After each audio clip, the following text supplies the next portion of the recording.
Hello guys, आपका स्वागत है मेरे यूट्यूब चैनल हिंदी बाय निशा में।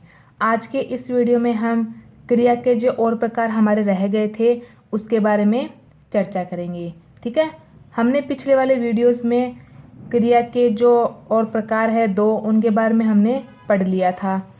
आज इस वीडियो में हम उनके और 4 प्रकार रह गए हैं तो उनके बारे में हम इसमें चर्चा करेंगे।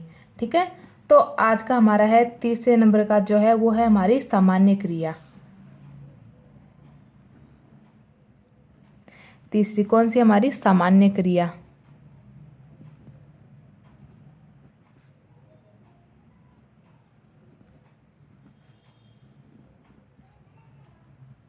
सामान्य क्रिया। ठीक है, अब सामान्य क्रिया की डेफिनेशन देखो क्या होती है कि जब किसी वाक्य में एक ही क्रिया का प्रयोग हो तो वहाँ पर हमारे सामान्य क्रिया होती है।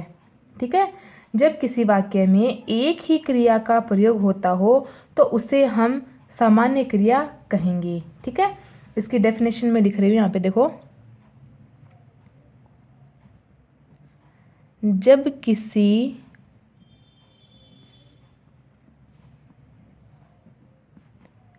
वाक्य में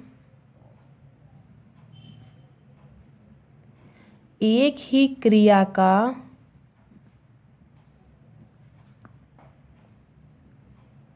प्रयोग होता है तो वहाँ सामान्य क्रिया होती है।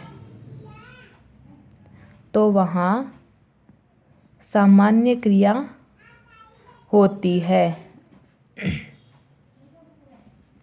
ठीक है, यानी कि एक ही वाक्य में अगर उसमें पता चले कि इसमें एक ही क्रिया हो रही है तो वहाँ हमारी सामान्य क्रिया होगी। ठीक है, अब इसके उदाहरण देखो।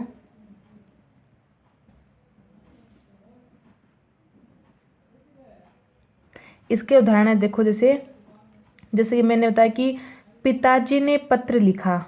ठीक है, तो पहला उदाहरण, पिताजी ने पत्र लिखा।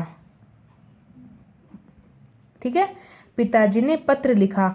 अब इसमें देखो, इस वाक्य में हमारे देखो एक ही क्रिया हो रही है, यानी कि केवल एक पत्र लिखने का काम हो रहा है, ना कि ऐसा है कि पिताजी ने पत्र लिख भी दिया, किसी को सुना भी दिया और किसी को भेज भी दिया। अगर ऐसा कुछ होता तो उसमें 2-3 क्रियाएं हो जाती, तो उसमें और हमारे और क्रिया है उनमें से वो आती जो मैं आगे आपको पढ़ाऊंगी। ठीक है, तो इसमें केवल एक ही क्रिया आ रही है कि पिताजी ने पत्र लिखा, यानी कि उन्होंने केवल एक ही काम किया है इस वाक्य में, तो इसमें हमारे हो जाएगी सामान्य क्रिया। ठीक है, इस वाक्य में करने वाला कौन है, कर्ता कौन है इसमें? पिताजी, जो कि काम कर रहे हैं। क्या कर रहे हैं वो? पत्र लिखने का काम कर रहे हैं, यानी कि उनकी एक ही क्रिया यहाँ पे हो रही है। अब नेत जो है वो हमारा इस वाक्य में पूरा विस्तार है। ठीक है, तो इसी वाक्य में हम कह सकते हैं कि एक क्रिया होने के कारण ये सामान्य क्रिया में आएगी। ठीक है, अब देखो जैसे दूसरा वाक्य बता रही हूँ, जैसे कि मैंने आज क्रिया पढ़ाई। ठीक है, तो मैंने आज क्रिया पढ़ाई, यानी कि मैंने केवल आज आपको क्रिया पढ़ाई है, क्योंकि क्रिया का टॉपिक चल रहा है तो मैंने देखा चलो यही उदाहरण ले लेते हैं। ठीक है, तो मैंने आज क्रिया पढ़ाई, तो क्रिया पढ़ाई यानी कि मैं एक ही काम कर रही हूँ। इसमें ऐसा नहीं कि मैंने आपकी क्रिया भी पढ़ा दी, ठीक है, आपकी नोटबुक भी चेक कर दी और आप सबके क्वेश्चन आंसर भी सुन लिए, तो ऐसा मैंने कुछ नहीं किया, केवल मैंने आज क्रिया पढ़ाई है, एक ही काम किया है मैंने। तो इस ऐसे वाक्य में हमारे पता चलता है कि उसमें सामान्य क्रिया होगी। ठीक है, मैंने आज क्रिया पढ़ाई।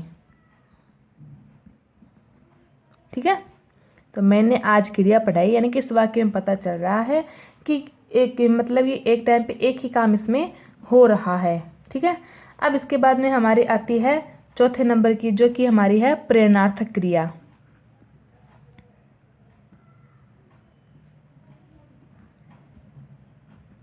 प्रेरणार्थक क्रिया। ठीक है, अब प्रेरणार्थक क्रिया किसे कहते हैं? मैंने आपको जब स्टार्टिंग में क्रिया का टॉपिक मैंने स्टार्ट किया था तो मैंने आपको उस टाइम पे बताया था कि मूल धातु क्या होती है और सामान्य क्रिया क्या होती है और प्रेरणार्थक क्या होती है। ठीक है ना, तो मेरे हिसाब से शायद मैंने आपको समझाया था उसमें, तो उससे शायद आपको समझ में आ गया होगा कि प्रेरणार्थक क्रिया किसे कहते हैं। ठीक है, तो प्रेरणार्थक क्रिया उसे कहते हैं कि जब कर्ता स्वयं कार्य न करके और किसी और से कार्य करवाए, यानी कि इसमें जो काम करने वाला होता है वह खुद कार्य न करके और किसी और के थ्रू वो काम करवाता है, तो वहाँ पे हमारे प्रेरणार्थक क्रिया होगी। ठीक है, इसकी डेफिनेशन लिख रही हूँ, देखो। जब कर्ता स्वयं कार्य न करके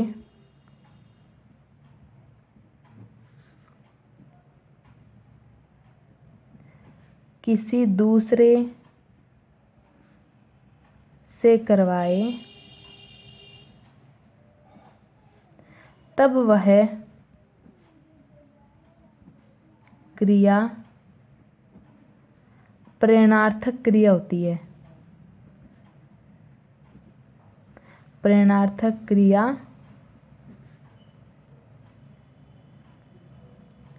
कहलाती है।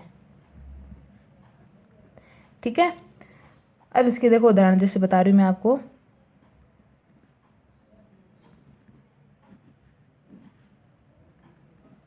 उदाहरण इसका जैसे रमेश ने मोहन से पत्र लिखवाया। ठीक है, रमेश ने मोहन से पत्र लिखवाया, यानी कि इसमें रमेश न कार्य करके और मोहन से वो कार्य करवा रहा है। ठीक है,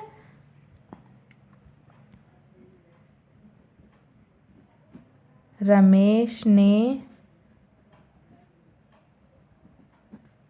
मोहन से पत्र लिखवाया। ठीक है, इसमें पता चलता है कि हमारे रमेश इसमें स्वयं कार्य न करके और मोहन से वो कार्य इसमें करवा रहा है, तो इसमें हमारा क्या हो जाएगा, ये प्रेरणार्थक क्रिया, यानी कि इसमें स्वयं कार्य न होकर और किसी और से काम करवाया जा रहा है, तो वहाँ हमारी प्रेरणार्थक क्रिया हो जाएगी। अब इसमें देखो जैसे सामान्य क्रिया से प्रेरणार्थक क्रिया कैसे बनती है वो मैंने आपको पिछले वाले वीडियोज़ में बता दिया था, फिर भी यहाँ पे उदाहरण देके समझा दूँ मैं आपको। ठीक है,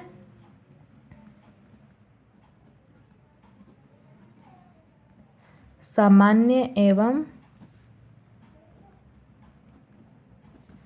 प्रेरणार्थक क्रिया।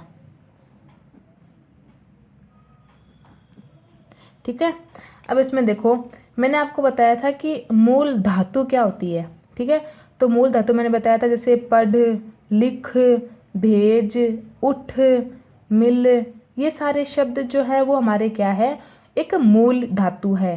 ठीक है, इसमें हम अगर ना प्रत्यय लगाएंगे, प्रत्यय पीछे लगते हैं ना, मैंने आपको बताया था, तो इसमें हम ना प्रत्यय लगा देंगे तो वो हो जाएगा हमारे लिखना, पढ़ना, भेजना, उठना, मिलना। ठीक है, तो वो हमारे हो जाएगी सामान्य क्रिया, और इसमें हम अगर बीच में वा लगा दे, ठीक है, तो वो हमारे हो जाएगी प्रेरणार्थक क्रिया, जैसे कि लिखवाना, ठीक है, मिलवाना, कटवाना, ये सारे ऐसे शब्द।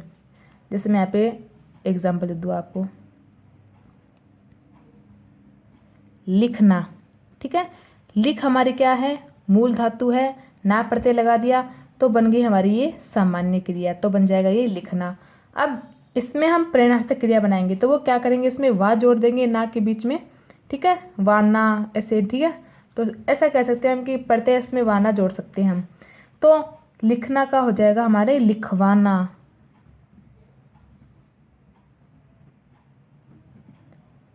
ठीक है, काटना,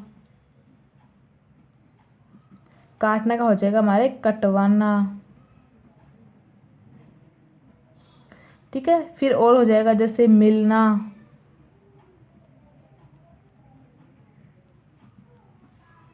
इसका हो जाएगा हमारे मिलवाना।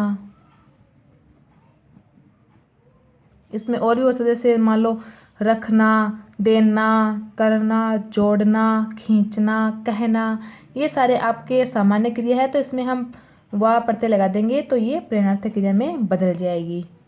जैसे कि कहना, कहना का हो जाएगी कहलवाना।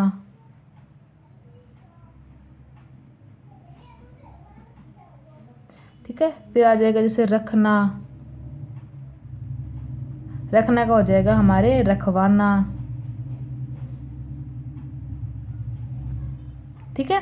इस प्रकार से हमें सामान्य क्रिया को प्रेरणार्थक क्रिया में हम आसानी से इसको बदल सकते हैं, ठीक है। तो एक बार रीडिंग कर ले।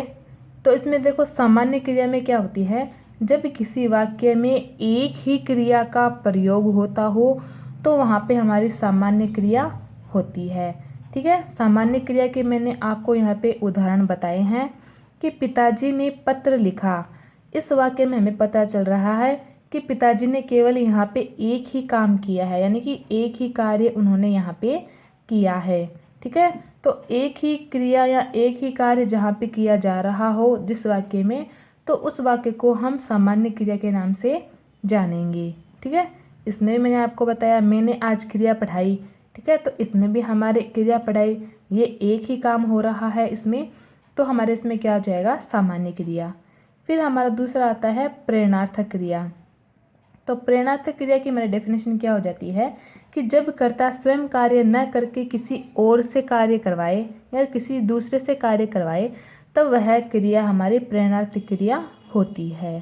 तो प्रेरणार्थक क्रिया का मैंने यहाँ पे उदाहरण भी दिया है कि रमेश ने मोहन से पत्र लिखवाया।